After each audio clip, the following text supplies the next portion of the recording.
Welcome to Stone Soup Poetry, the possibly last all open mic of November 2021 before we have a plethora of features and a possible live event on December. I'm going to finally crack down and try and work on that if I can. I know we have some people who are such as Martha Boss and Dan Shanahan who are interested in doing something.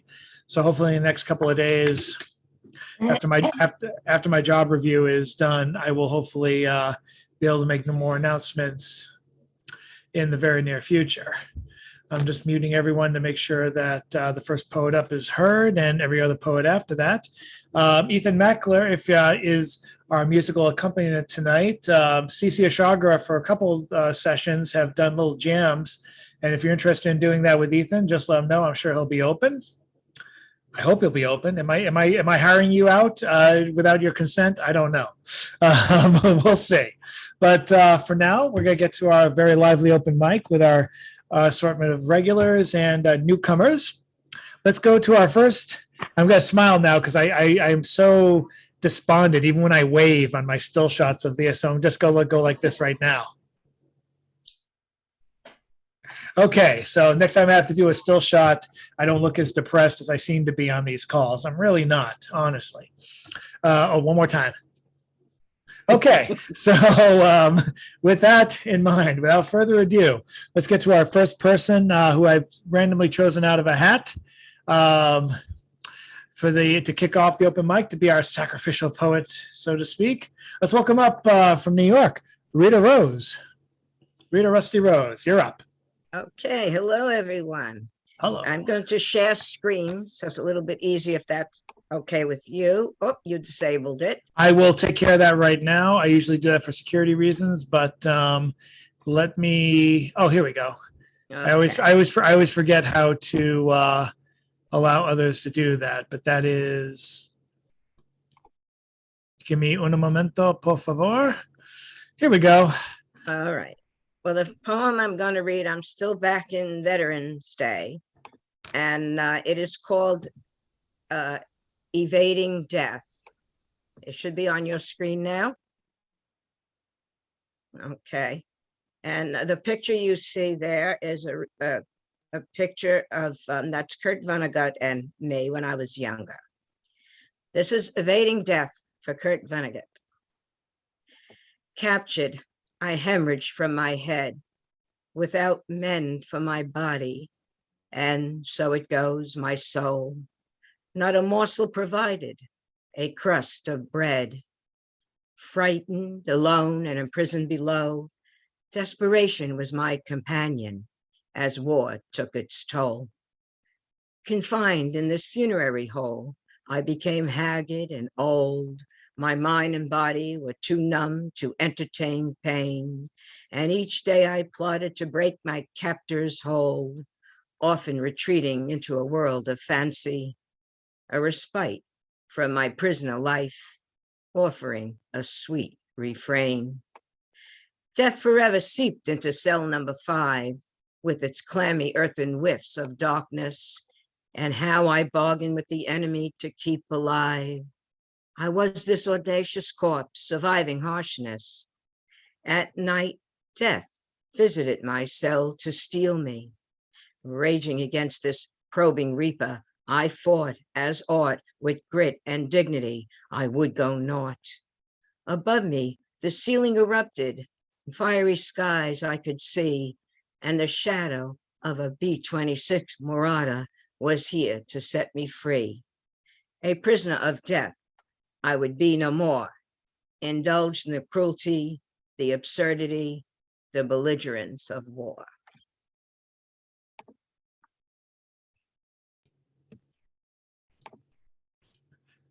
Thanks so much, Rita. Thanks for kicking us off. Who do we have next on our open mic? Up next is one of our regulars and past participants in this online era of Stone Soup Poetry. Oh, gotta do the obligatory smile. Let's so the screenshot. So if I do get a screenshot of me on there, I'll at least look happy.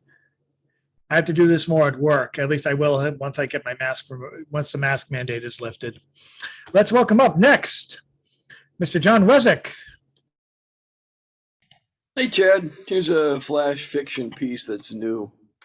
Larry Cravat's first mistake was asking me to judge a poetry slam.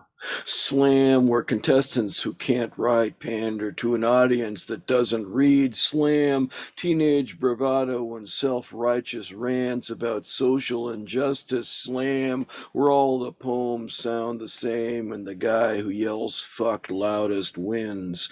I hate poetry slams. They're like seeing my daughter stripped naked and dragged through a sewer. I despise anyone who would do that to something I love, and my poems are my children. I want them to live happy lives long after I'm dead and will do anything to protect them, but I needed the money. $70 would keep me in notebooks and whiskey.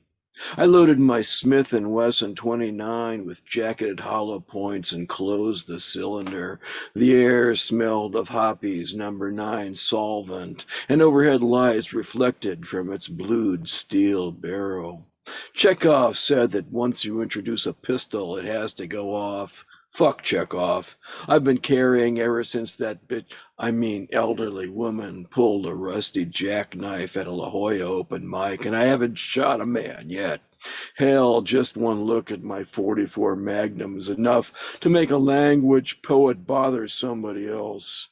I holstered my revolver and covered it with a lime green Gayabara. The yokels were already lined up for a night of tedium by the time I got to the theater. Flashing my ID got me past the doorman and inside, where I joined the other judges in the front row. Cravat handed me a dry erase tablet. I used the marker to write a 0 in blue to see how it looked. Cindy Lockyer was the only judge who I recognized. She taught writing at a community college. Rumor had it she could match Ekonski drink for drink. Alcohol and bitterness had spoiled her looks. I guess hanging out with Ekonski will do that to you. I didn't know the other judges and didn't want to. There was a woman in Birkenstocks who wore an amethyst necklace, a jock in a leather jacket, and a balding man in wire-rimmed glasses. I erased the 0 I'd written. There would be plenty of chances to hand out more. Of 10 total points, I give 5 for performance and 5 for contents. From the looks of the contestants, I'd be handing out a lot of 4s and 5s. Of the 12, I recognized only a few from local open mics. The rest must be out-of-towners or people with nothing worth sharing. The rules called for dropping judges high and low scores and averaging the rest. That means my presence here would be pointless. Ha ha. As the crowd entered, someone from the projection booth played a recording of Traffic's low spark of high-heeled boys. I flashed back to braless hippie girls in all the concerts of my youth. King Crimson, Santana Starship, and Jethro Tull. My good mood lasted until the first contestant took the stage. He was an old guy with a walker who moved slower than continental drift. Real or not, his disability gained the audience a symphony.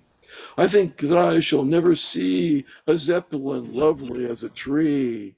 The crowd went wild. Judges held up 10, 10, 10. I looked at my tablet. The rules stated contestants had to present original work, but that poem was Trees by Alfred Joyce Kilmer. Unless Kilmer was 130 years old, the contestant wasn't him. If I let the cheater slide, I'd shaft the contestants who followed the rules. I scribbled a 0 and held up my tablet. Boo! Cindy Lockyer calibrated the plagiarism against the audience's enthusiasm and awarded an 8. Contestants followed with a parade of rookie mistakes that wouldn't survive an introductory writing class, mawkish sentiments, telling instead of showing, introductions longer than the poem, apologizing for the emotions expressed, noble sentiments expressed with the skill of a surgeon with 2 broken wrists, and my personal nemesis, the rhyming essay. I returned to my seat after a quick trip to the bathroom. Somehow I'd made it to the semifinals without eating my revolver. Now all that stood between me and $70 was 3 poets. Since these were finalists, should I bump my average score up to a 6 from a 5? Nah, slammers have a term for someone like me, the East German judge. Even though that country hasn't existed for over 30 years, I relished the title. I picked up my tablet. I enjoyed the first finalist's rambling description of her relationship even less than when Natalie says, "We need to talk." My score brought howls of rage from the crowd. Then something stunned me. A skinny guy with a ponytail recited a poem about a Frederick Remington painting. It was all there, the pounding hooves, champ of the leather saddle, smell of sweat and dust, and the horse's legs suspended in midair like in Edward Moodbridge's photos. 10! I shot to my feet.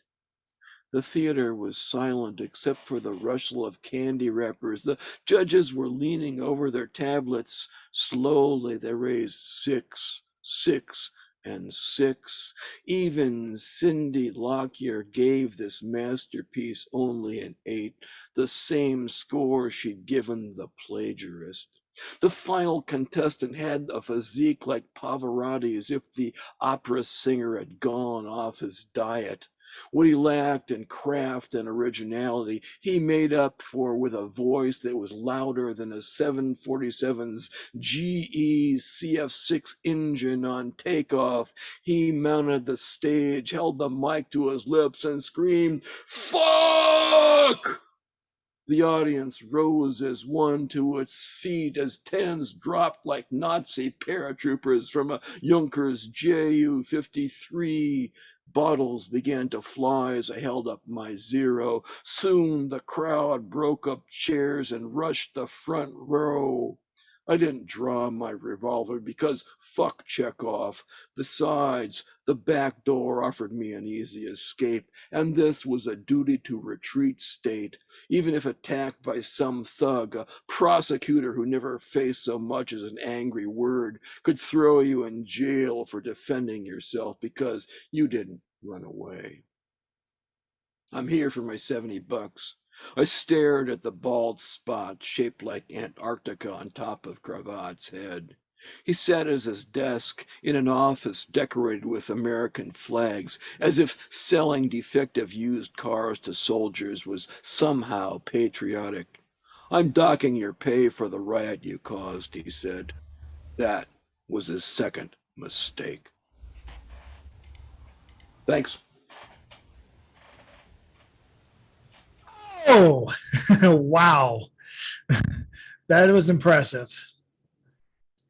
Damn. I was going to advertise that there's a poetry slam possibly being Zoomed, I think on the 19th this week, but fuck it. Okay. They aren't asking me to judge, that's for sure. I would ask you to judge. Thank you very much, John. And oh, wow. And what I will advertise instead is oddballmagazine.com. There was a great pairing this Wednesday. I always try to do, we always do an all contributor. We have a lot of columnists and a lot of cartoonists who come in throughout the week, but I always try and get new contributors, or at least, people who are not like staff columnists to contribute every Wednesday. We have a great poem up at the top by Jeffrey Collard and another one by Cameron Morse that was published a couple hours before his. And that poem, Cameron Morse has been with us before. The photography his poem is graced with is by Ed Galt, and he just so happens to be our next open mic participant. Thank you very much. This one is, I guess, written about 11 years ago. My child was younger, and it's called Smileys. I can get it up here again. Okay, here it is, Smileys. They were kind of the forerunner of the emoji now. Smileys. She was about 5 years old, I think. It's always when I get on the computer that you jump up on into my lap before I can even get the screen up. Papa, I want smileys. So I tell you, as I often have told you, that the smileys are on their way. They're in their cars now and driving to our house. Maybe they're just stuck in traffic. At long last, finally, the screen does come up, and I move the arrow over to the yellow smiley on the toolbar and click the mouse, and the box comes up with all your smileys. I want the kitty smileys, Papa. I go to the animal section of the box and click it with the mouse, and all the cat smileys come up. And we scroll down to the bottom to see every last one for the umpteenth quinquillionth time. Then there are the puppy smileys, the bird smileys, the fish smileys. We go through them all. Yes, umpteen quinquillion times. Like touring a virtual cartoon zoo. I want the monkey smileys, Papa. But I thought you didn't like the monkey smileys. Yet we see them anyway. I want the elephant smileys, Papa. I bring them up. I want the big elephants, Papa. How are we going to get a big elephant out of the computer? Through the door, Papa. And you pointed to the smiley box on the screen. You remembered the story that I read to you on Christmas about the girl who brought home the elephant to grow up in her house. We watched together as the little yellow smileys climb onto the elephant's back and slides down its trunks over and over again. Ging, Quinn, Killian times. Okay, let's see. More to it. Okay, and that book I alluded to was Anna's Elephant by Patricia Kerrigan. It's really nice. Thank you very much. Thank you, Ed. Up next, back from her recent trip with James Van Loy out of state, we have Miss Jan Rowe.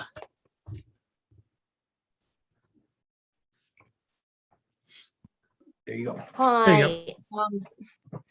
I got to say, just for John, and when I used to decades ago have to teach mood and tone to high schoolers, it was very difficult. But your stuff would really have helped. And also that LUCCI guy, we saw him dancing with Anna Myers, I think. Be Heard. That guy. Okay, but anyway, this is what I wrote. LUCCI, yeah. 1970s. Driving an hour to Pittsburgh, PA to see Pink Floyd. Hot summer, but the windows had to be rolled up. Emissions, heavy, dirty air. Pittsburgh, steel mills.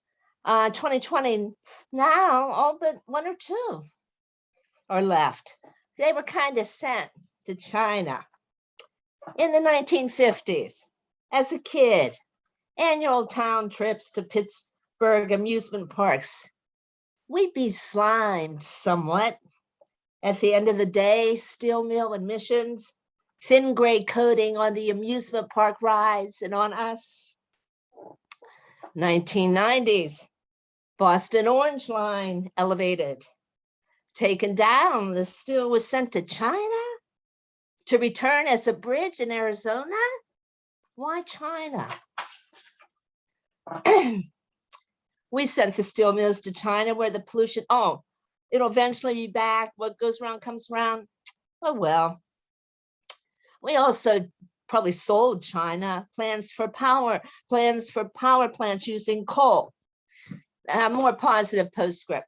Pittsburgh succeeded in separating iron from acid mine drainage. This is good, although still heavy metal. However, fracking fluid destroyed a dozen sewage treatment plants along the Mont and increased acid mine drainage.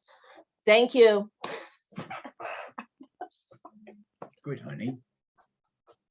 It was a little. Thank you, Jan. Thank you, Jan. I wish that wasn't funny. Oh, jeez. I really do. Oh my. Who do we have next? Yes, we're going to welcome one of our people. He's not joining us by phone, but he never shows his face because I think he's afraid the cameras collectively steal his soul. We're going to welcome up Mr. Chris Fitzgerald. All he has to do is unmute himself and we'll be good to go. Can you you hear go. me? Yes, we can. All right, this is a 7-page piece. I'm only going to do 4 pages, and then in the second half, I'll do the other 3 pages. And it's an old Stone Soup thing, and it's like 33 years. In 1988, I did about 15 readings at Stone Soup on the '88 Red Sox team. When they collapsed against the Oakland Athletics and didn't go to the World Series, I was stuck. I still had all this beautiful energy. So I just switched off and got into my 64, 65, 66 K and 7th Street South Boston Wiffle Ball League. And why we didn't let the girls play. I found out that's what it was all about anyways. I discovered I didn't even give a shit about the Red Sox anyways. Never even gotten a Christmas card from any of them. They were just a corporate drone that I hadn't filtered out yet. There was nothing there. Sizzle, but no steak. I engaged in conversation with 3 or 4 other members of the league. Why no girls? There were girls in my neighborhood twice as fast as could give the ball a jolt. It wasn't anything athletic preventing their involvement. My friends and I agreed it was that when their mother, or what was more common, utilized a family messenger, a younger member of the family, to come home for supper, the message would have ended their participation right there. That type of behavior was frowned upon. We're not speaking of being half an hour late for supper. Everybody in the neighborhood ate close at the same time. We're speaking of not being able to come up with an excuse to cover 15 minutes of tardy behavior. Say I was to come home a little late for supper. I said, your brother out there 15 minutes ago, what happened? I would have said, is that what he was doing out there? All I can see is that a candy bar was a cupcake in his mouth. I became so emotionally distressed at the thought of my brother destroying his appetite all the sweets beforehand. I couldn't make heads or tails out of what he was saying. I'm not condoning lying to one's parents, but how could this 11-year-old boy communicate genuinely with this 40-year-old lady that it wasn't food alone that he needed to fill up his day, but a little wiffle ball? She had never played the game herself. What I recited to my mother was an excuse from the Latinx, from cause a charge, to free from a charge. So not only had I freed myself from the charge of being disrespectfully late for supper, but I also clouded the issue. I, at least when I sat down to eat my dinner, would be able to consume my meal fully. I hadn't spoiled my appetite with candy or cake beforehand, unlike some. Excuses are what we use to rationalize our inadequacies and reaching a genuine understanding with another person. To illustrate a popular song that I've always been quite fond of, I'd like you to imagine before the song begins what might have transpired before the first verse. Ray Charles has had a delightful evening with a particular lady companion, Betty Carter. Dinner, dancing, genuine merriment. Now it's probably 1 o'clock in the morning. They're in Ray's living room, having a drink. She out of the cold blue starts, I really can't stay. Ray shoots back, baby, it's cold outside. I got to go home. Baby, it's cold outside. So here we have these 2 people sharing this time and space together. Now one of them wants out. She then begins mentioning the family members who are waiting for her. Mother, brother, sister, maiden aunt. My father will be pacing the floor. Ray, listen to that fireplace roar. Think of the images. A roaring fireplace is rather pretty, especially when it's cold out there. But our meteorological considerations foremost in Ray's mind, let's not presume anything. Later on in the song, it's really quite bad out there. A cab can't be had out there. So Ray presents us with another image I'm sure we're all familiar with: transportation impediments in the modern metropolis. But then she goes at the end for a real point. Thank you. I'll read the second part and the other part in the second half. Thank you. Thank you, Chris. Thank you very much. And who do we have next on? Oh, we're going to go to actually one of our real phone callers, so who can hopefully unmute herself, and we can introduce Nancy Dodson, one of our faithful callers one of our faithful joiners by the phone only. There you go, Nancy. You ready? Total in the mirror, full of love, doggy I am, the center of attention, I love it. The other dogs better not take the center, or I bite, I scratch, I bite, and I fight, for I am a magnificent animal. My name is Ginger K, and I'm the oldest dog in the family, and I must keep everyone in line with love. Licks, and my personality is terrible. I succeed because I love. Do it too.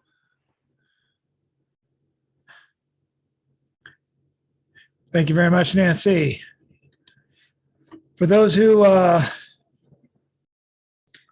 new to here, if you're looking to participate, we do 2-round robins, so everyone gets 2 turns on the open mic. If you haven't expressed a desire to sign up, I'll get to you. There's 1 or 2 people who I haven't asked yet. Someone who's already given me the answer that he's participating, I put up now. So let's welcome up. Check out his A.W.E. Facebook page, his Art Without Ego, not just a Facebook page, but also a great podcast that I've had the honor to be in. LUCCI is a performer who is, I've seen him perform at the Dudley Cafe in Nubian Square, Roxbury. I've seen him perform in, of course, Four Stone Soup at the Cantab, for the Lizard Lounge. He has an album that I hope is coming out that I hope I'll be able to grab someday. And he's been in movies. He's done it all. So it's a great that he's taken time out of a busy schedule to join us tonight. Let's welcome up LUCCI Furman.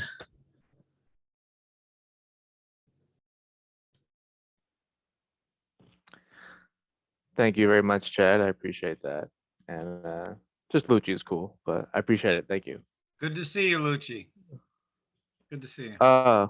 Who is that? Who is that? Cece. Oh, hi. How are you? How are you? I like your work. I like your work. I'm sorry. Go ahead and read. No, I appreciate it. I think I see you online more than anything. So I'm going completely off my phone here, and I kind of want people just to hear the words more than to see me, anyways. So just give me a second, please. Here. This is a newer piece. I'm just seeing people's reactions to it. It's called Days of Shadow. Jack, can everyone hear me?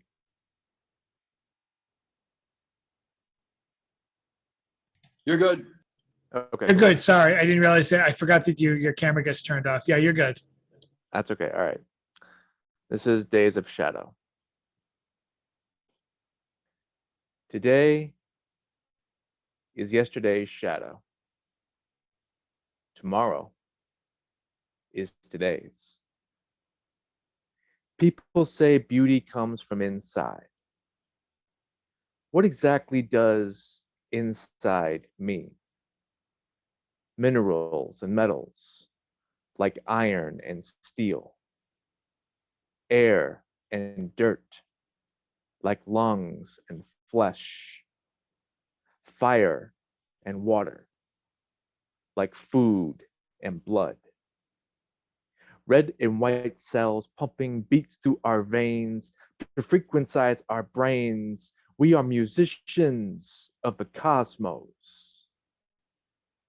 We write, create, direct our composition to perform day and night in the infinite snap we call life.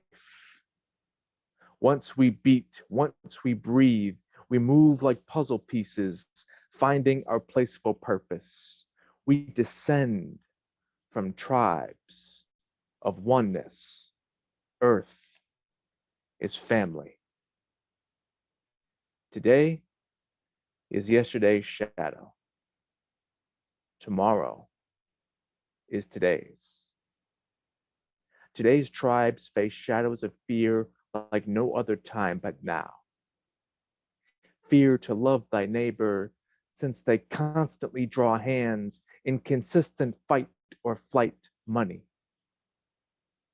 Fear to turn other cheeks, since they've been weak for weeks, having innocence stolen in prison. Stealing an art form with ions of isms, gaslighting traumas, traced all the way back to greed's firstborn thought. Burned down foundations, indivisible, yet invisible to visible imprints. Empathy for equity meets quality versus quantity. Speaking strikes listening down like lightning strikes the ground as nature gives and takes at free will. How much will does it take to imagine lifetime pain for walking, speaking, locks of hair, or skin? Imagine lifetime pain just being you, just existing. That's how our family, plants, animals, humans feel. That's what our matriarch, Earth, feels. Do we value values?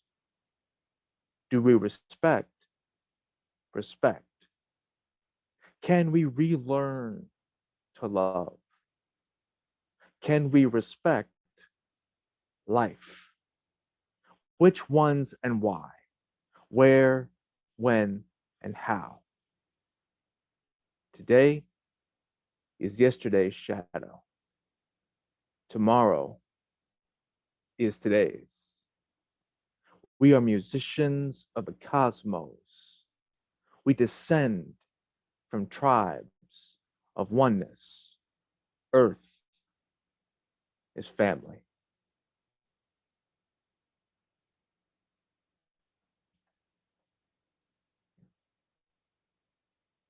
Thank you. Thank you, Lucci. What was that ion line? Ions of something? You remember that? Yes, with ions of isms. Of isms. Oh, nice. And doesn't lightning strike from the ground up? Is that, do I got my science right on that? When lightning strikes, it literally is from the ground up. I don't know if you meant to do, No. anyway, whatever. Those are two things that stuck out amongst a lot of beautiful poem. Nice work. No, I appreciate that. You know, and in this instance, I'm more so referring to the connectivity of the energy levels between the top and the ground. You know. I heard it that way. I just was wondering. Yeah. Because I used to think it struck down, and then somebody said no, it's a energy that. But you're yeah, exactly. Thank So you. yeah, you asked me earlier if I would do something with Ethan, and I have an idea when that time comes. Okay. Lucci's a total package. He's a multimedia experience. You can check out Oddball Magazine's 3TV, past 3TV columns where we've had, we featured poetry in either audio or video. So we have some nice video segments and you can read his poems while you listen to them. And you throw a rock on YouTube, you'll hit a Lucci video somewhere. And of course, check out his Art Without Ego podcast, and check out his Art Without Ego Facebook page. A lot of very informative news, a lot of different artists on there. Definitely worth the look. And up next, someone who is still celebrating her recent birthday on October 29th. She is our longtime phone caller on the open mic, and we're going to mute her right now. And let's welcome up Carol Weston. Oh, hi. Well, anyway, so what I'm going to do is I'm going to read aloud. Oh, was I going to say something? Well, anyway, oh yeah, what I was going to say is Margaret just sent a note to me. Margaret Nairn, Weston, and she said that there's all this material that she's giving to the University of Massachusetts, but they turned it down and said that it's duplicates. And so then if there are people who are interested in seeing if they can get some papers and stuff of Jack's, speak to Chad. Okay. So what I'm going to read today is my favorite poem in all the world, and it's by Keith Douglas. And my friend Tambi Mutu from Ceylon in New York, he used to recite this poem. And Sylvia Plath's husband, whose name I forget, is said that Keith Douglas is the greatest poet of this Second World War. He did die in it. Okay. Time eating. Ravenous time has flowers for his food in autumn, yet can cleverly make good each petal. Devours animals and men, but for 10 dead he can create 10. If you inquire how secretly you've come to man-size from the bigness of a stone, it will appear it's his art made you rise so gradually to your proper size. While he makes, he eats the very part where he began, even the elusive heart. Time's ruminative tongue will woof, and slow juice masticate all flesh. That volatile, huge intestine holds mysterious material and abstract in its folds. Thought and ambition melt, and even the world will alter in that Catholic belly curled. Time who ate my love. You cannot make such another. You who can remake the lizard's tail and the bright snake skin, cannot. You gobble, then you gobbled in too quick, and though you brought me from a boy, you can make no more of me, only destroy. Thank you. Thank you, Carol. Wow. Who do we follow that up with? Let's go to one of our New York correspondents. Let's go to poet, haiku master, publisher. Check out and consider buying her Brownstone Poets Anthology. And hopefully you can attend her Zoom call for the release of the anthology that's coming soon. Or did it happen already? I feel like I've gone senile the last couple of weeks. Yeah, I'm waiting for the Zoom event to come because I don't do the Zoom part. That's in Hoboken, so I'm just waiting for the thing to come. Gotcha. I'll be posting it like crazy. Believe me, I will. Fantastic. We'll look forward to that. And let's welcome up Patricia Kerrigan. Thank you. Thank you.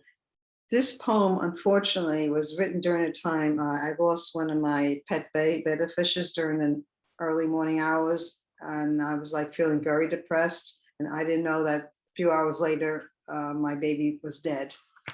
But I was in such a depressed mood listening to this song, Tomorrow Is My Turn, sung by Nina Simone. So here it is. This is my first pantoum ever written. Always at midnight, when the moon is full, cracked mirrors leave unsolved puzzles. Days and nights follow star-crossed maps. Broken pipe dreams amid a rusted future. Cracked mirrors leave unsolved puzzles. Add 7 more years of bad luck. broken pipe dreams amid a rusted future. Your problems become roommates, broken pipe dreams amid a rusted future. Tomorrow won't guarantee my turn. Your problems become roommates, our doubts and regrets. Tomorrow won't guarantee my turn. Days and nights follow star-crossed maps, our doubts and regrets, always at midnight when the moon is full. Thank you.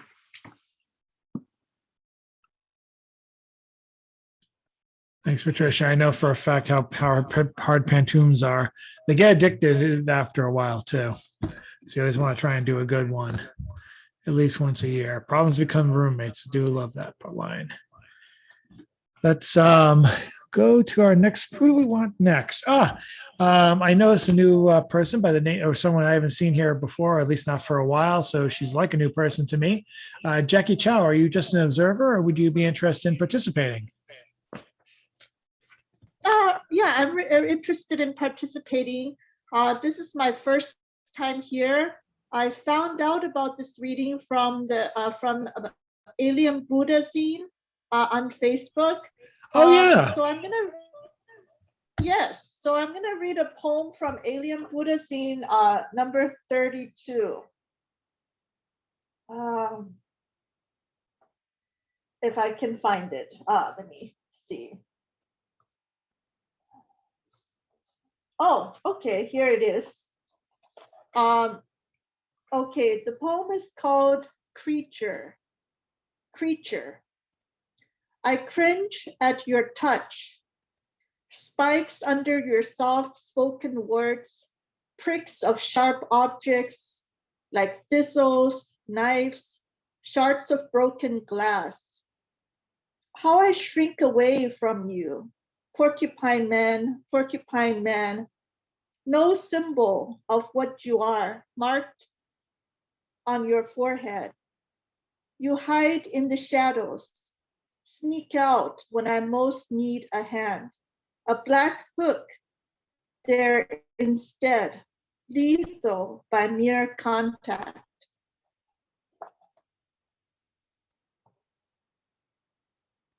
Thank you. Thank you, Jackie. Hope you stick around for the second round. And let's see who we have next. Yes, I will, and read a longer poem. Great. Let's bring us now to, let's see who we have left. See, the one downside to me arbitrarily arranging the open mic is that sometimes I lose track of everyone. But I think I've gotten everyone. So let's at least not everyone, everyone so far. You know, I have three other names. Let's go now to Mr. C.C. Ashagra.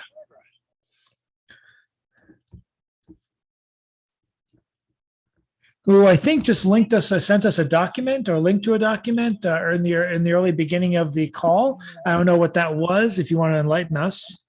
Oh, it was a picture of the producer of the National Beat Poetry Festival in New Hartford, Connecticut, standing next to David Amram, and this year's poet laureate, Beat Poet Laureate of the United States, Ron Whitehead. I just thought I'd share that. It's a picture that. It's just a photograph. I was wondering if you could send a photograph in a chat, so I thought I'd try it. It came up as a link, I guess. Let me know if you could see it. I was able to download it. I'm just trying to find it right now. Sometimes you don't know where these things download to. Right. So that answers your question, I hope. What to do? And I see it right here. That's awesome. So yeah, I use it as a still in the beginning of the thing with the interview. But anyway, so Ethan's going to be later on. When you said, do I want to do something with Eagle? I went and I opened the closet and all the bowling balls and blankets fell out. So I'm overwhelmed now with choices. But for reading, I think what I'd like to do is read because that the really long poem that John read, where slam came into criticism, that was a very tough era to love everyone during that whole period, and to be deeply involved on the fine lines that were being drawn and what Jack called the stratification of poetry. He was basically alone when the poetry, the major poetry Boston Poetry Awards was produced, and there was a whole weekend festival with major awards, and the theater downstairs in Harvard Square filled with 300 poets for that award ceremony.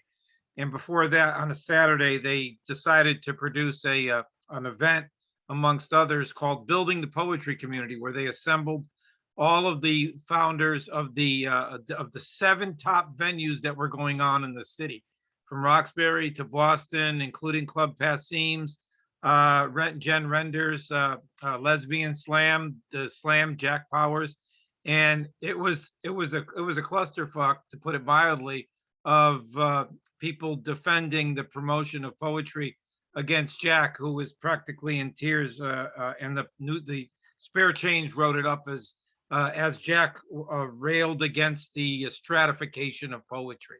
So in light of not being anti-slam, which was a derogatory term at the time, I was working on the book, the chapbook series at the time, and In What Manner a Character, I wrote a poem that was critical of the medium, not as critical as John's passionate version of that from a first-person perspective, which he owned, which is beautiful. Poets shouldn't be locked down. But I actually showed this to Michael Brown, and he said it's a good piece of art. The win-win poets wanted to be the best. They wanted to be in the company of literati, celebrity, word star, entertainer. When one wrote about AIDS, he went for shock value versus one who wrote about rape with vengeful, graphic images. One wrote against racism and then read it like a racist versus one who wrote about home and spoke of being homeless now. Each win-win poet hated it when the audience liked some other poet better. The AIDS poem needed to be better than the homeless one. The rape poet needed to be better than the incest one. The lost soul poet needed to be better than the human one. Amazing. The lost soul poet needed to be better than one finding soul. Amazing. Each win-win poet needed to win, fighting back and cursing out every disappointing judgment. Poets willing to kill other poets being. Poets willing to kill other poets trying. Poets willing to kill other poets dying. Willing to kill to get to the top. And that's that poem. And since I'm doing it with a little like story around it, it was also very interesting to go through that award ceremony at the time. And there are stories, and since this is Stone Soup, that it's not a pretty story, but what happened when you took over, Chad, and when you incorporated that, and that era sort of washed under the bridge, and you welcomed that energy back in years after. Because when Patricia Smith and Michael Brown came from Chicago to Boston, it was Jack that gave them their very first venue. And then there was this thing that happened between him and Bonnie, and then with Jack on a stage, I forget where it was, in Amsterdam maybe, I'm not sure where it was, where Michael said something to Jack and hurt his feelings, and he never really got over that emotional moment. And a lot of stuff happened, but what happened in the end and what you did by taking over with Jack and where we are now, poetry in the end heals. In the end, poetry's job of healing and poets' job of not beating other poets up to win. We're talking 30 years later, and that is the story of poetry. And it's powerful, and hate doesn't win in the long run. And that's quite a mantle that you had when you took over. and things were happening. I just want to applaud you that you managed to, and Tony B came in and you worked with other artists and Jason came in. I remember those years. It wasn't an easy time. You were dealing with the aftermath of that. But in respect of Jack and the work that he's done and the fact that we're here, I think it's worth taking a moment and just saying that the stratification of poetry is not a good thing. And but at the same time, you know, there were Lisa King. She wrote some amazing shit. There was some amazing poetry that did come out of that, but at a very expensive price. And what a lot of slam poets don't know, and this goes out to all you slam poets who are listening that love the medium, is that the actual place that it landed was in mega churches. If you ever listen to those 2-hour sermons in mega churches, that is where the sound of slam poetry get 1 and 2 hour sermons completely delivered in the exact notations of that sort of meter and rhyme that came out of that genre through its time. It's a very interesting to look into, and most people don't know what happens. That's how powerful notes are, just like the Native Americans knew vowels. And that's enough of that. And I just wanted to share that because this is the place, I guess, in time. Thank you, John, for invoking it. Thank you so much, Cece. I appreciate your compliments. And yeah, I mean, I don't usually talk about the hard times. And it sounds silly to say that poet has hard times while hosting, but the worst times I had of it when I realized I wasn't going to bring everyone together, you know, when I had people who were kind of working against the scenes, you know, when there was other venues when there was basically other options to poetry and other venues opening up, one other venue opening up that actually touted itself as a new and improved version of a Monday night poetry. And that cost me to lose my shit for about a good half decade. And it took me a while to recover from it. And I ended up lashing out at some people and then ultimately settling differences, however illusionary or real, with somebody who, even if I didn't quite fully forgive them, I ended up shaking their hands. We are out of each other's lives probably for good now, but it was something I had to do at that point to move on. But yeah, I mean, it was interesting. It was a good, interesting few years. It was like right after 2010 when I just realized like, oh, I'm not really going to bring the community together and have one big party. It's not going to be a one big 2-hour block party. But, you know, but at the same time, everything else has been shut down, or almost everything else. And I'm so glad that Stone Soup survives through everyone who's been coming throughout the years and everyone who's been getting in touch through this amazing Zoom medium, which I'm hesitant to give up just because the people you can meet. Hi, Jackie. And it's an amazing forum, and I'm blessed to have moved on to this chapter. I'm anxious to move on to the next chapter because I just don't want to keep on doing stuff from my home. You know, it's a little reclusive, but I hope all of you are able to stick with me in future iterations of Stone Soup. With that in mind, I'm going to stop editorializing. I'm going to do what most hosts should do best, and that's shut up. And I'm going to bring Ethan Mackler to the front. He's our musical interlude. We'll see more of him next round robin. Ethan, take it away.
Thank you, Ethan. And what better way to segue to our last person on the first round of the open mic than with a recommendation. I don't know if he's aware of this, but I recently published a trio of tributes given to the late Bill Barnum. Bill Barnum, for those of you who don't know, was a mime, a poet, a performer, dancer. He was a jack of all trades, and let's see. And he was a jack of all trades, and he was Jackie already read Patricia, if that's what you're asking. But she's coming back next round, so I'm looking forward to that. I appreciate Jackie participating. Who do we have now? Oh, to close us out, I just before I give to him, I do want to recommend the trio of tributes to Bill Barnum. The first one was from Carol Weston. Second one was from next person coming up, James Van Looy. And the third was from Bill Barnum's caretaker, who took care of him for nearly a decade, Mr. Bob Johnson. Those are all available on my website if you want to look up my first and last name, and they're all available on the Stone Soup Poetry Facebook group, and also my own personal Facebook page. And of course, you should Google Bill Barnum or just look him up on Facebook. There are a ton of Bill Barnum videos out there, not just mine, but other people like Azul Blue, aka Uncle Scam, who recorded Stone Soup for a long time, and a host of other people. But I did appreciate James's tribute, and I'm so glad he's back tonight from his little journey out of state. Let's welcome up. Oh, and check out his column, It's All One Thing, at oddballmagazine.com every Thursday morning without fail at 11. Let's welcome up Mr. James Van Looy. Thanks, Chad.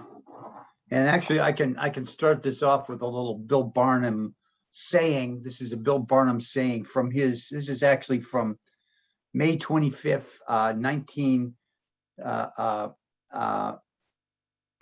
this would have been probably in 2020. And his birthday, of course, was May 25th. He was born in 1925. And here's one of Bill's sayings that I wrote down at that time when it was his birthday. What's the difference between a skunk and a doctor? One stinks more than the other.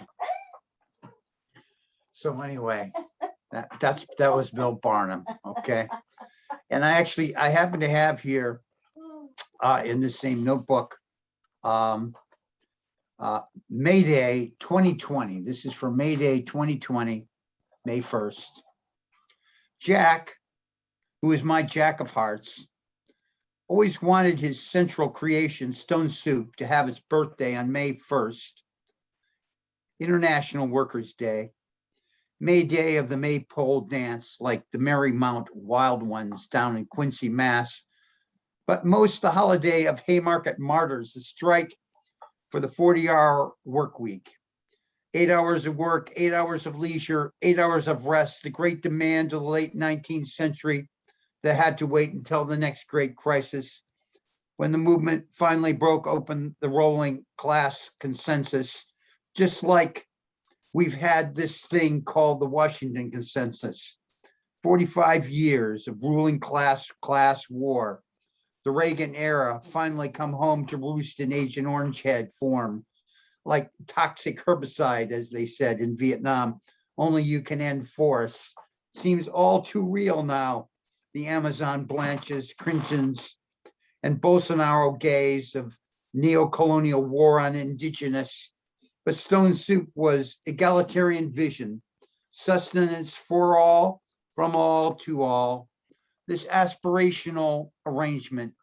Everyone puts in, everyone takes out, the way a small boy in Roxbury came home to find himself evicted and made the whole city a home. And a long litany of annual events, a whole new way of living time, yet somehow like international, May Day, the World Day of maypole ribbons wreathing the high phallic pole so virgin, the acolytes coming forth, yet going on and on, generations create silent boomer, XYZ millennial, and still the old soup bubbles, and Jack, Jack of Hearts, always, always loved Mayday. So that was that one. And That's just stellar stuff, James. You really, that was beautiful. That was a real, there's a lot of heart and soul and history in there. Thank you. thank you. Thank you. So I'll just, I'll leave that there right now and we'll have another round, I think. Yep. That is correct. Thank you so much, James, and thanks to everyone for their open mic contributions. For those who don't know, I compile sayings, statements, single words from everyone's open mic, and I make them into a poem called Stone Soup Croutons, and that's published every Friday morning. And I publish it in a number of poetry groups, including Alien Buddha, Stone Soup, A.W.E. So be on the lookout for that. You guys have given me a lot to work with this week. And I'm actually awake enough so I can actually write all this stuff down tonight. I don't have to wait until tomorrow morning to listen to everything again. So I'm in a good place. As a matter of fact, I gotta say something in the spirit of both Jack and Billy, because Billy that guy had a heart that there is no shadow that could douse this man's light. He was forever. He just had a light that could not be put out. And it just, I forgot what I was gonna say. I'm thinking about Billy. I forgot what I was gonna say. Maybe it'll come to me later. Oh yeah, don't worry about before we were stratified. We were the soul of what Jack tapped into is we're already all together. We may separate ourselves between our poets and our poems and our poetry, but really the essence is already there. We just kind of got lost away from it. But if we just return to it, it's more already there. Then we're on our way to find something that's in the future. I think that's a good way to look at it, rather than you'll never be friends again, because water finds its own level. I hear what you're saying. It looks like we lost two people. Oh, I know Rita was supposed to leave because she wasn't feeling as great. Hopefully Ethan Mackler will be back. Hopefully the Mackler will be backler. But until then, we'll move on to our next person on the open mic, who's now our first person on the second half of the round robin, the second round of the robin on the open mic. How's he going to top his flash fiction? Let's welcome up Mr. John Weswick. Okay, thank you. Here's a little piece called A Fart at the Opera. The genetic lottery conjugates fusillades of corn muffins at the parabola in the kitchen sink, the cisgendered drill bit allopathic in all the right ways, waiting in sunk cost fallacy. Socrates would have been proud, its Dior evening gown pregnant with apostrophes. Some say the Lincoln-Douglas debates are apocryphal, but press board continues to outperform the bond market, and heirloom tomatoes are $2.79 a pound at Boney's. Be that as it may, the presidential press conference jogged chili cheese fries while world leaders erased. Swing voters ignited in a maelstrom of hailstones, largest parade ever in a Ziploc bag. Betamax, Laserdisc, and the Newton, all more user-friendly than the Battleship Yamato's 18-inch guns. The Brooks Range skips rope, slamming the basketball against the backboard in a pickup game with the Mekong Delta. Never say hit me when playing poker with Mr. Rogers, let alone when a caterpillar burrows into the subconscious with a backhoe. Repeating buzzwords doesn't make you a thinker. Thank you, John. Tyler alone, you did helped you outdo yourself the second round. Let's see who we have next. Yes, Mr. Ed Galt, you ready for round two? Let me just get back into real form here. Okay. This one is called War Games. Mike had a complete arsenal in his room. He had all kinds of machine guns, grenades, rifles, pistols, and even a bazooka. He had a camouflaged outfit and a green beret that allowed him to be the colonel just about all the time. Whenever we reenacted the previous episode of combat, he brought his stockpile to his front yard. We would select our weapons of choice when we would go through the whole battle, just as we had seen it on TV. One night, Mark wanted to be the colonel. Todd was captain. Mark was usually sergeant. I was either a private or a corporal at best, when they let me play at all. But that night, Mark wanted to be the colonel. Mike explained all the reasons why Mark couldn't be the colonel. He owned the uniform. It wouldn't fit him anyway. He owned all the guns. He was a natural leader of men. Mark said it wasn't fair. Mike called Mark a faggot, then punched him in the stomach real hard. Mark crumpled to the ground crying. I could see the tears roll down his face. I had never seen Mark cry before. He was tough. He would have made a good colonel. We didn't have the battle that night. As I walked home that night, I knew I had seen war. Thank you very much. Thank you, Ed. And thanks so much for the picture for this week's Oddball. Thank you. And let's see, we are moving on now to if she's got another one in her, Miss Jan Rowe. If not, we can move on. I'm sure you found something in the interim.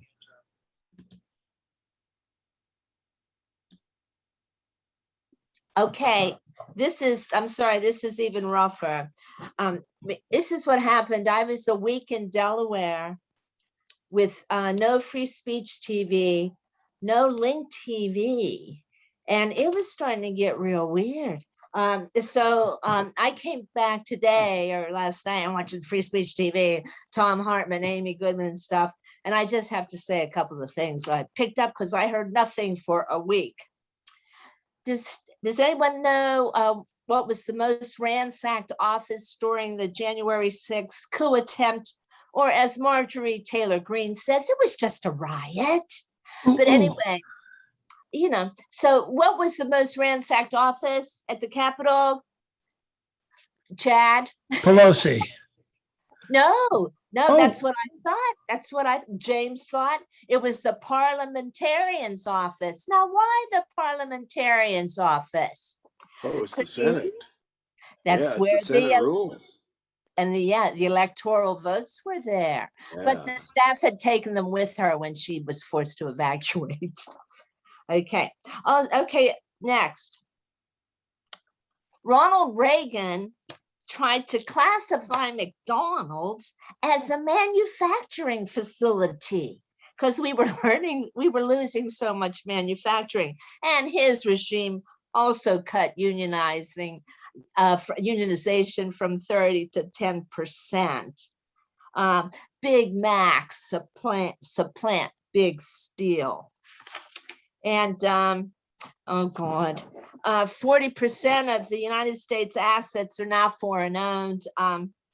You remember when Trump helped the state governors to keep those the meat workers really have it bad. They're so poor, and I think it was Kristi Noem in Dakotas, but they didn't tell us the meat was going to China.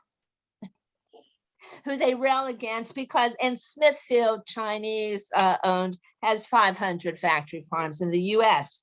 And speaking of labor, if we go back to Camilla from the Lawrence Mills days, we saw pictures of Camilla scalped, remember? The little girl standing there by the weaving machines with her hair ripped off. Well, today, there's a guy from Nebraska talking about a $10 an hour job. They said, you know, run this machine. Then they gave him another machine to run. And then they gave him another machine to run, you know, $10 an hour. And he talked about how when people got hurt there, they were kind of ignored, even by fellow workers. It said they might sue. We might lose our jobs. Enough of that. Okay, before the 70s, there weren't this credit card stuff. And finally, Iceland, a decade or so back, 2008 or 2010, 3 bankers went to jail. They jailed 3 banksters in Iceland. Thank you. And that's all the news you need to hear. Till tomorrow, when it becomes a horror show again. Thank you, Jen. Let's go to part 2 of Chris Fitzgerald's round robin. Chris, let's have you unmute yourself.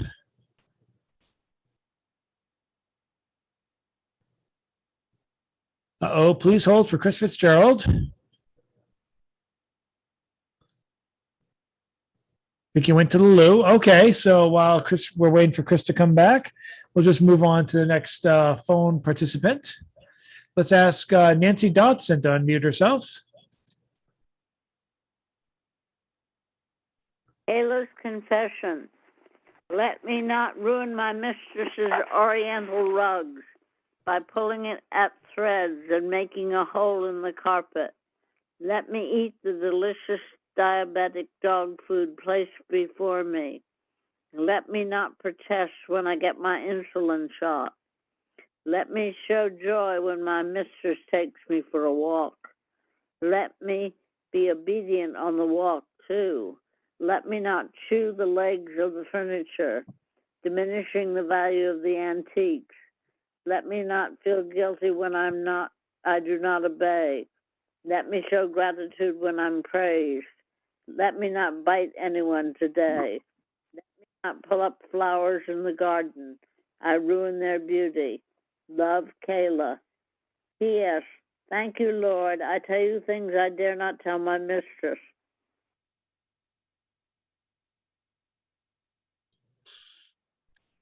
Thank you so much, Nancy. Thank you very much. I think we may have lost Chris Fitzgerald for some reason. Hopefully he'll come back on. I know for a fact that Ethan Mackler's going to come back. He had to step out for a second. He let me know he was on his way back soon. So hopefully we'll wait. Hopefully Chris will be able to join us again. Sometimes he has issues, but we're dropping like flies, people. Let's hurry up and get the poems out. Let's see if Mr. Lucci, do you want to go again?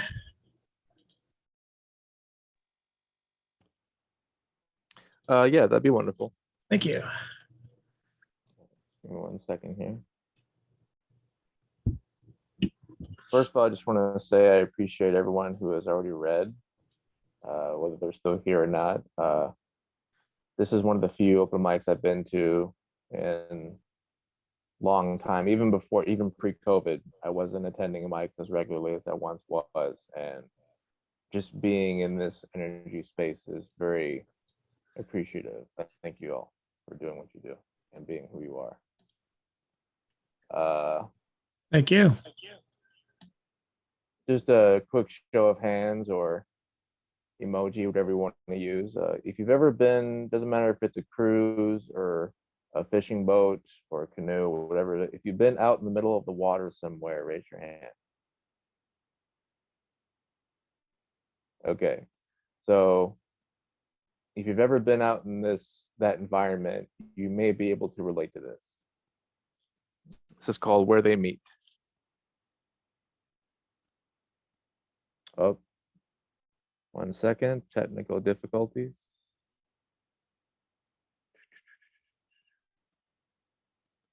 Come on. Okay, here we go. Where they meet. Waters high, yet so deep. Afloat, a boat even higher, with depth on board. Tranquil waves give life to life. Glistening sun, kissing mother's ocean. Sun loves water. It kisses her good morning every day, all day. Moon keeps water in balance with kisses good evening every night, all night. Clouds give breaks from sessions of entities making love. Ripples of love travel through space, occupied by nature. Look into the distance. There's water and sky. Where do they meet? I think I see it. No, that's just eyesight. Nature goes beyond our eyes. Water and sky go round and round. Infinite waters dive deep to experience life. Infinite sky gives us hopeful dreams to create our world. Breathing in the air of prana, flowing our blood into a state of bliss. Joyful content intertwined with awe. Tears of spirit, grateful for the present of now. Happiness uncontained.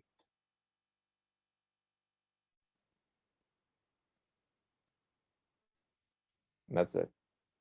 Thank you. Bravo, Sir LUCCI. Thanks again for joining us tonight. Hopefully we can run into each other again very soon. We are, oh, and it looks like good news is Mr. Fitzgerald has rejoined us. Looks like Ethan's about to come out from out of the waiting room too. Chris, are you there? Yes, can you hear me? Yes, you're up now. Okay. I'm just going to do a half page from the other part just to keep us familiar. This whole thing was a deconstruction of the word excuse. The beginning of the year, the name of my whole piece was An End to an Excuse. Alice Quinn, the poetry editor in New York, I thought I should do it on National Public Radio. It's 26 pages. But I told her that wasn't what I wanted to do. But anyways, so here we have these two people sharing this time and space together. Now one of them wants out. She then begins mentioning the family members of hers who are waiting for her. Mother, brother, sister, maid, and aunt. My father will be pacing the floor. Ray, listen to that fireplace roar. Think of the images. A roaring fireplace is rather pretty, especially when it's cold out there. But a meteorological considerations foremost in Ray's mind. Let us not presume anything. Later on in the song, it's really quite bad out there. A cab can't be had out there. So Ray presents us with another image. I'm sure we're all familiar with transportation impediments in the modern metropolis. But then she goes at the end for her real point. There is bound to be talk tomorrow. She's using for an excuse all these other people's considerations who at the present moment aren't sharing their space and time with her. She doesn't admit to any personal responsibility, whether to stay or whether to go. I mean, Ray's going tit for tat with her excuse-wise. When she finally does sing about talk tomorrow, Ray sings, think of my lifelong sorrow if you caught pneumonia and died. She leaves the house, catches pneumonia, bing, bang, boom, she's dead. But Ray's going to be around her 30 or 40 years with a very unpleasant memory. If she had either accepted or rejected Ray's wanting to continue the night, Ray Charles has out one beautiful song, and jukebox vendors all across America would probably have to give out smaller Christmas presents this year. Now, I don't know how I sounded there, but I do know I didn't choose sides, put one position over the other. But of course, the male side is more familiar to me in that type of exchange, so I probably could articulate it better. Now we're back, May 65, 12 wiffle ball players, 6 on a team are engaged in the game, aided by a literary license, 11 boys, 1 girl. The boy's secret dread just might come out of roost as the girl's mother is just called out her window requesting her daughter's presence immediately. The boys just want to finish the game. No one's going to try to kiss a face after the final out, but one person's departure can make null and void the game. They want a resolution that only a final score can bring. Fellas, I have to go in. But baby, one inning, then we will know who are today's winners and losers. But fellas, my mother. But baby, your mother's a beautiful lady, but she doesn't know what her daughter's been involved with the last hour or so and its importance. But fellas, my family will miss you. But baby, this game needs you. But fellas, I have to go inside. But baby, this game is tied. But fellas, I have enjoyed it so. Remember, one inning to go. But fellas, why do I have to choose? Because we want someone to win or lose. So fellas, here's what I have to do. Baby, the world's waiting for you. I choose. Okay, I choose. Thank you. And thus concludes my 1988 baseball season. See you in the spring. It's up to your knees out there. Thank you. Thank you, Chris. Let's see who we have next. Yes. We have the lovely Carol Weston, the birthday girl 2 weeks later. Hey, why not? We're going to unmute you in 5, 4, 3, 2, 1. That didn't seem to work. There we go. I believe you are unmuted. Oh, let's see what's happening here. You are muted. You are unmuted. Okay, you are all set. Carol, Okay, take it I'm away. Okay. Well, anyway, last week I got all excited and said I was reading at Gloria's December 10th for Spoke magazine. But Elizabeth Duran, who's been working there a long time but isn't now, said there may not be room barely for the readers. So, so I guess one has to be very cautious. Anyway, so John Mulrooney, who read here a couple of months ago, brought the gallery for Spoke magazine over on his bicycle, and I have never read anything like what he gave. Now, let's see, it's about me, and I guess the biggest birthday present I could possibly get. Anyway, it's called The Unadorned Essentials, Poetry of Carol Weston. And this astonishing sentence in it. She, that's me. She is the living memory and connective tissue of the last half century of American poetry. Good God. Well, I hope someone writes a sentence like that. Well, anyway, so so Mitch Manning would be reading, and I don't know who many will be reading. Okay, so let me see. So let's see. I thought, well, what I'll do is I give you that sentence that is like no other, and read a few of the poems. There are 18 that are going to come out in that magazine. Books. Poems by Carol Weston. Afraid of the throngs of cognoscenti. Burning with isolation, I stood eating potato chips among the throngs of cognoscenti. A hair is a fine string that brings us invisible music. Blue speck. I am that 1 millimeter blue speck that floats on tide pools, and I look up under the great rose light that spreads across the sky. Ships. Look into the fog of that dark harbor of your being.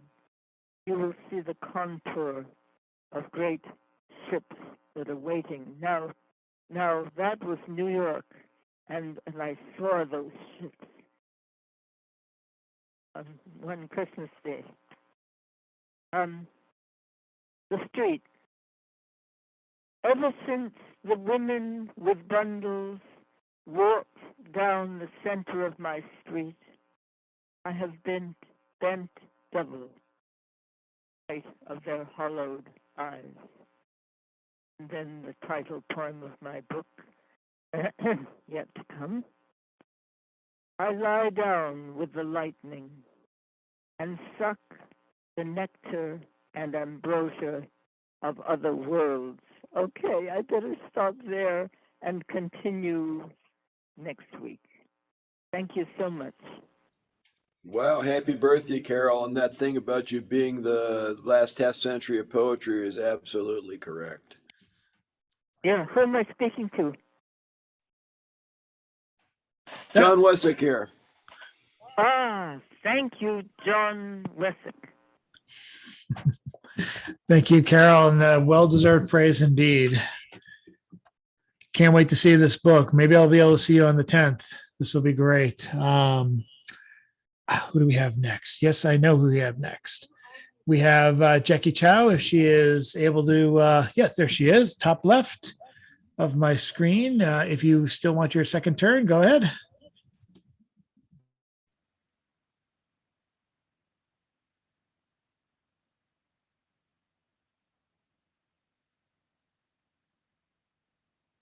Can't hear you, Jackie.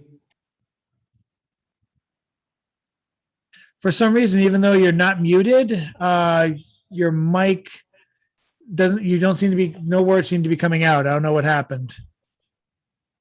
I'm going to try and unmute you now. You're talking, but we can't hear you.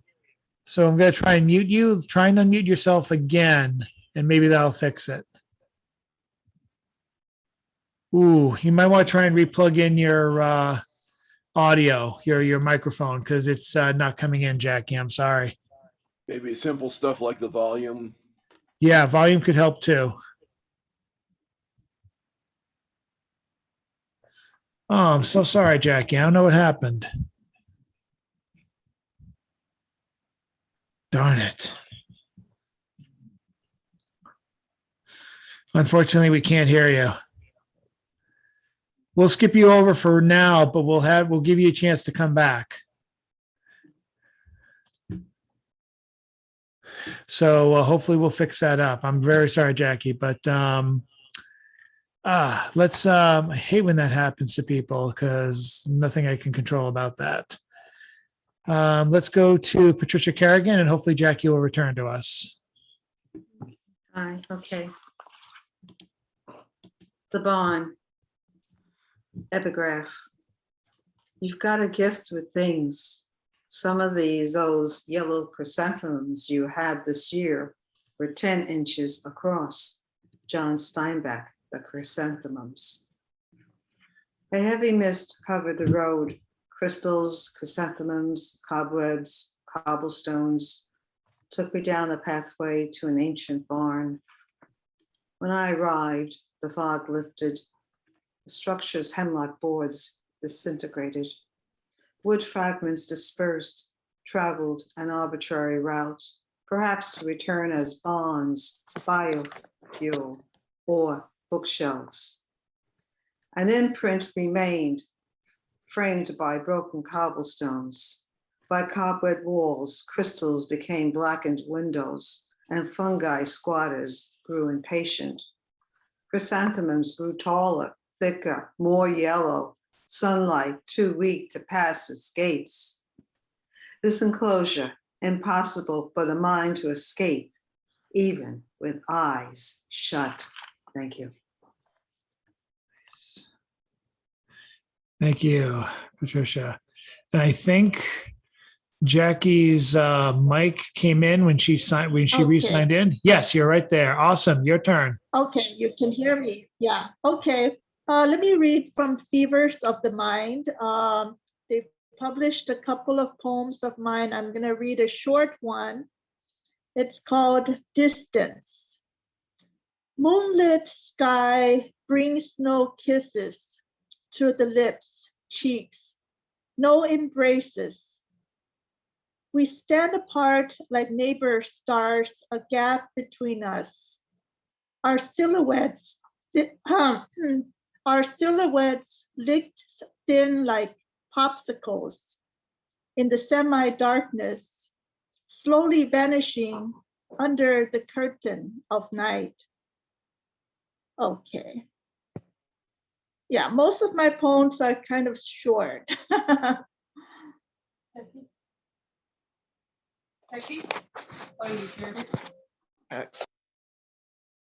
Do you want to do one more?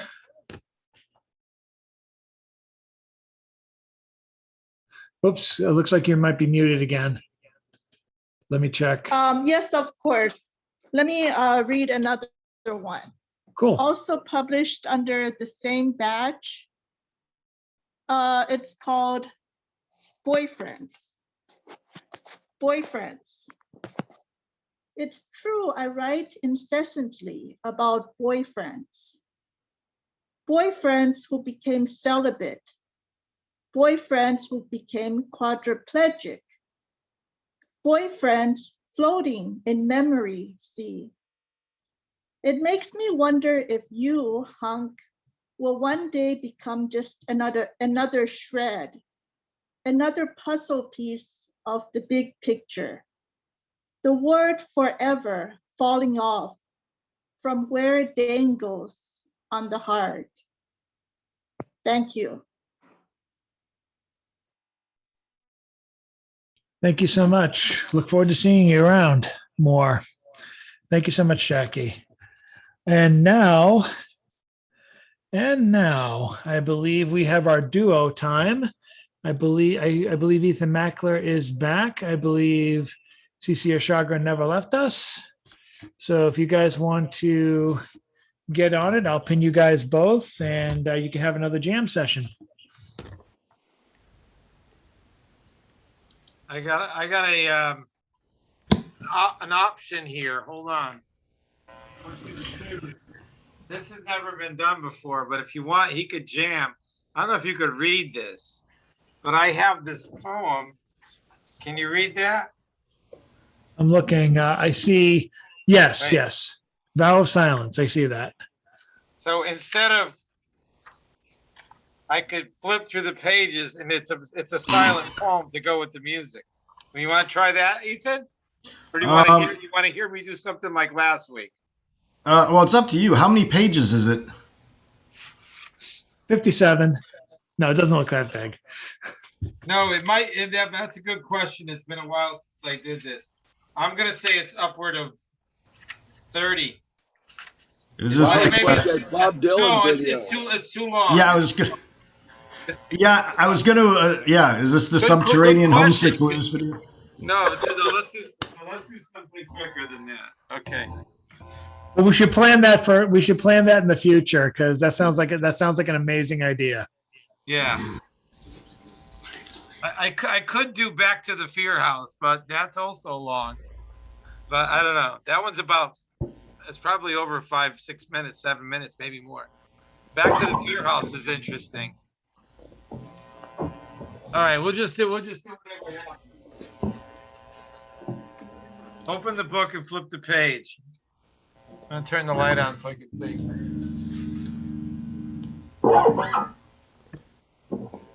right, here we go.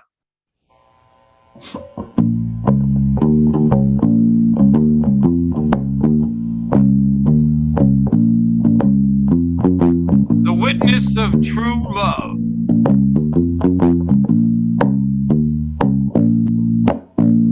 Witness of true love can see you swoon. Notice your heart's thrill. Be swept away by a waking dream. Fall head first into the arms of time's hold. Leave you, love, alone to find a beginning. Belonging, not notice you. Just losing yourself. Pretend it can take 1, 2, balance. 2, take 1, 2, balance. 2, true love.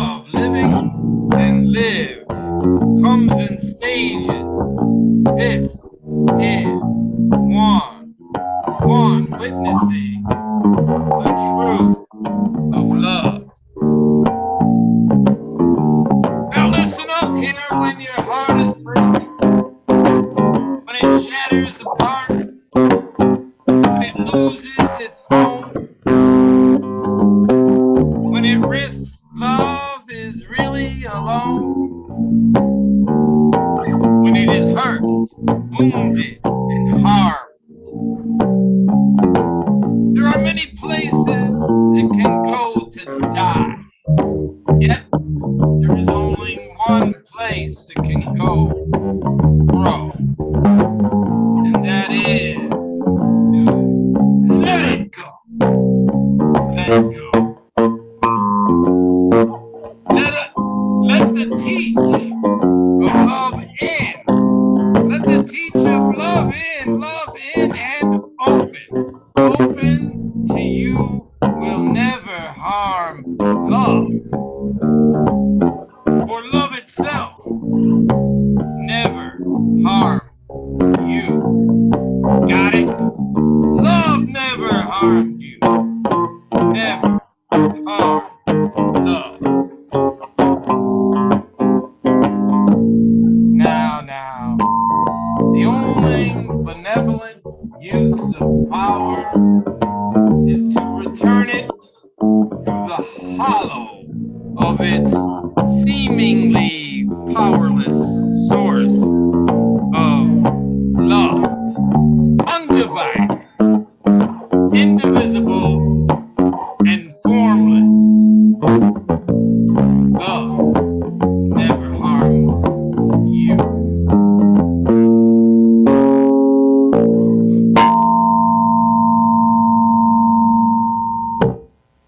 Ethan Mackler on bass.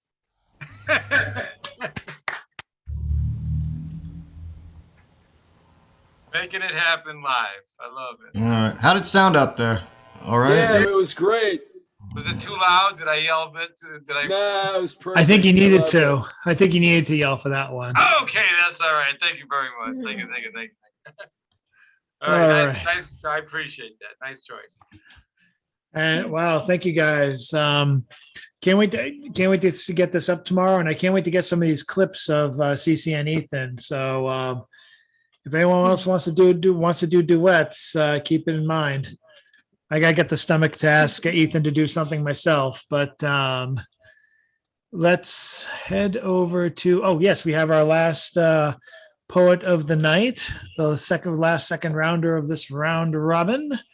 Again, check out his column. It's all one thing. It's a poem column. Every week we have a couple of regular poets that just do what I call the poem columns at Oddball. There's Jason Wright's Jagged Thoughts. There's Bamboozled No More by Janet Cormier. There's Bruce Wise's Wise Words. The last two are every Friday. Jason's Jagged Thoughts is every Tuesday afternoon. And then, of course, it's all one thing every Thursday morning from this man here, Mr. James Van Looy.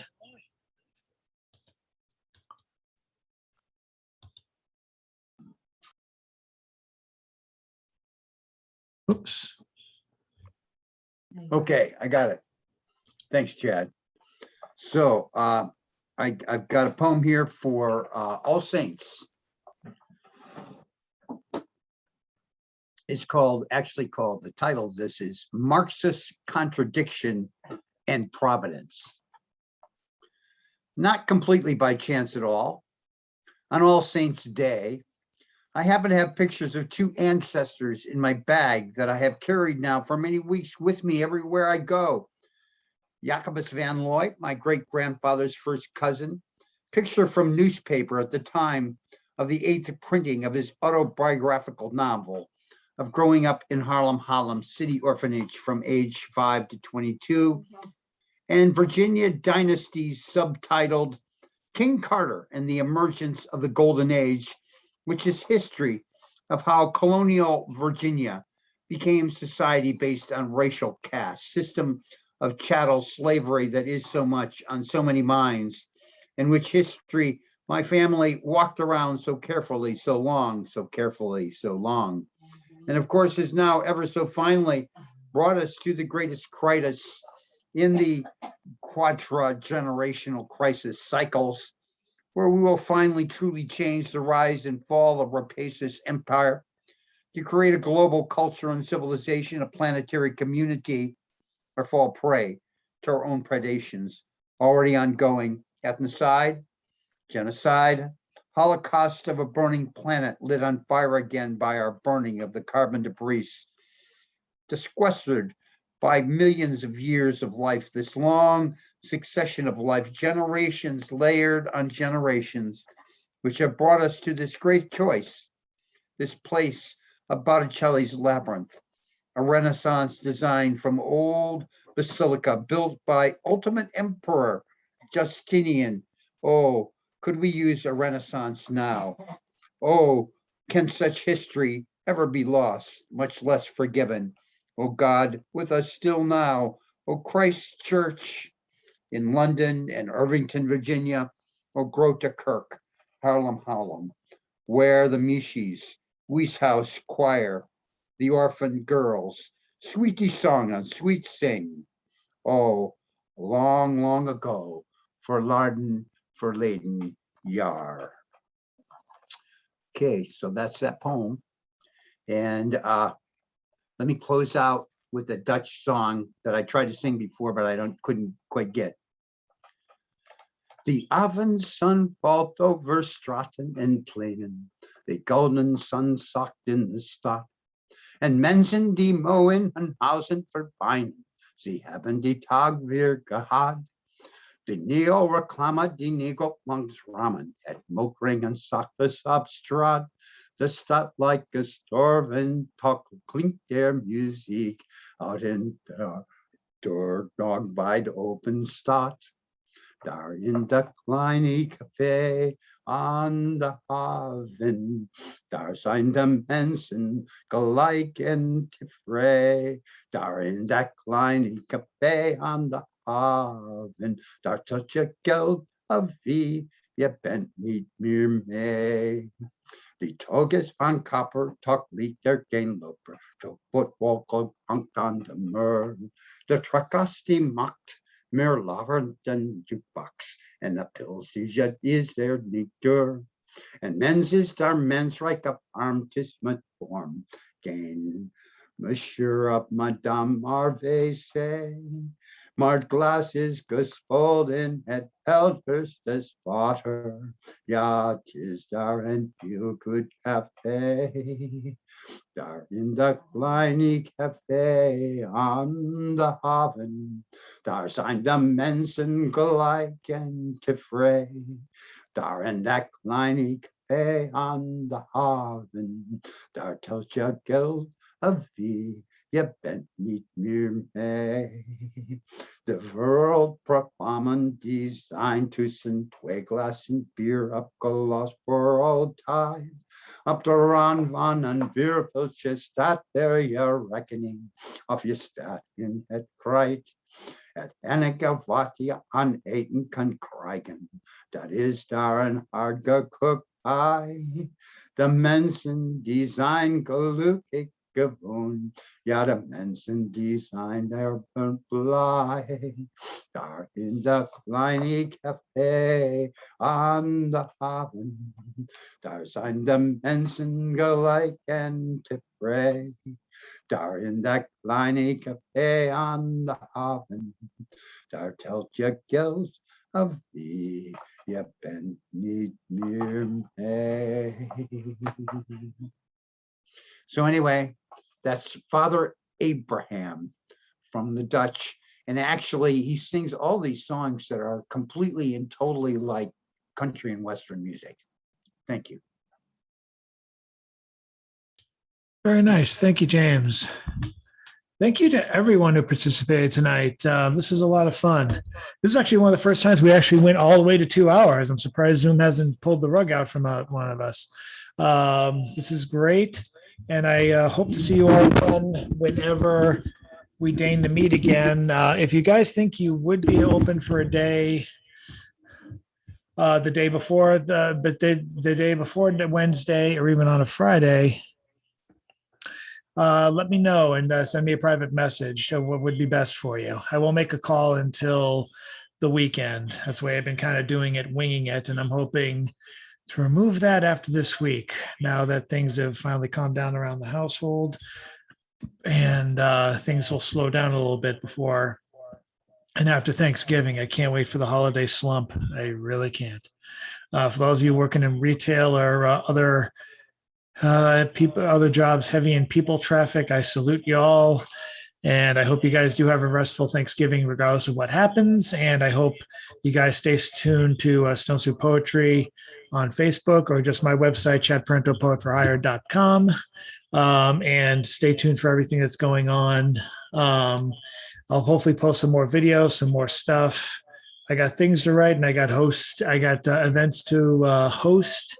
And hopefully, if we do have a live event, I'll find some way to connect you guys to it as well, so you can at the very least observe. Until then, we come together, we do the wave. I actually did smile a lot this time, and thankfully I didn't have to work that hard to it. You know, sometimes my face stays a certain way, like I'm Stephen Wright, but I appreciate you guys coming. Thank you guys all, one and all. And I hope now you got the hang of it, LUCCI. First timer, and he gets the wave. Thank you guys very much. I will see you next week. I'm going now to have dinner, and that's it. I just might fall asleep after dinner, but who knows? But thank you guys so much. Have a good night. Have a good week. Love you all. It was a beautiful evening. If this is our last time until December, have yourself a great Thanksgiving. You too. Happy Thanksgiving, Enjoy. everybody. See you Keep soon. in touch, everyone. You're on hold on. Facebook. Wait, Bye. hold on. Don't forget The to show's save the over. chat. Show's over. Show's I over. gotta See you gotta next save the time. chat. We'll save the chat. All right. Take care. Bye-bye.